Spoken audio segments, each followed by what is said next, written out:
আলোচনাটা হচ্ছে প্রক্সি যুদ্ধ বা প্রক্সি ওয়ার। এই যুদ্ধটা এমনই যেখানে সরাসরি পরস্পরের বিরুদ্ধে যুদ্ধ না করে আড়াল থেকে যুদ্ধকে পরিচালনা করা, তার নাম হচ্ছে প্রক্সি যুদ্ধ বা প্রক্সি ওয়ার।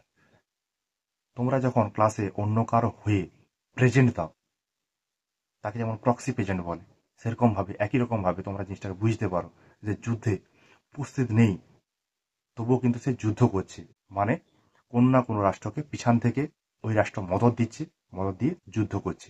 এই যে কৌশলটা, এই কৌশলটা ছিল তোমার ঠান্ডা লড়াই যখন চলেছিল সেই সময়কার কৌশল।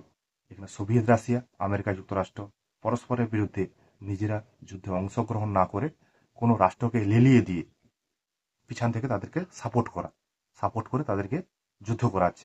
এই প্রক্সি যুদ্ধের যে কৌশলটা কোথায় ব্যবহার করা হয়েছিল? এই প্রক্সি যুদ্ধের কৌশলটি তোমার ভিয়েতনাম যুদ্ধ, স্প্যানিশ গৃহযুদ্ধ, অ্যাঙ্গোলন গৃহযুদ্ধ ইত্যাদি যুদ্ধে এই কৌশলটি ব্যবহার করা হয়েছিল।